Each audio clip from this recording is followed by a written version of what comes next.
ابروگیٹ ویل کېږي منسوخ کرنا، ختم کرنا، رد کرنا. یو څیز ختمول، یو څیز منسوخ کول، یو څیز رد کول. لکه فار ایگزامپل که زه ویم چې ګورنمنټ ډیسایډډ ټو ابروگیټ دی اولډ لا، نو مطلب یې دا شو چې حکومت فیصله کړې ده چې مونږه زوړ قانون زړه لا ختمه کړو. ګورنمنټ ډیسایډډ ټو ابروگیټ دی اولډ لا مطلب همدغه دی. یو بل ورډ دی، یو بل لفظ دی evacuation.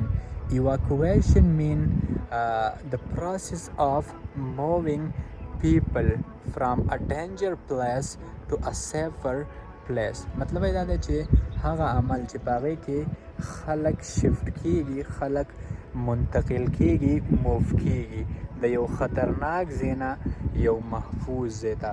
خو اوس داسې صورتحال په کوم وخت کې راتلی شي؟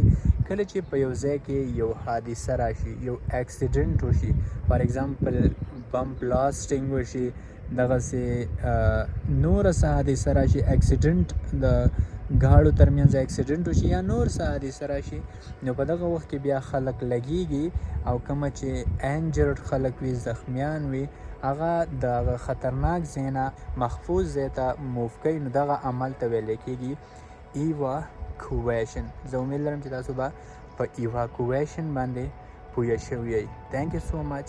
تھینک یو.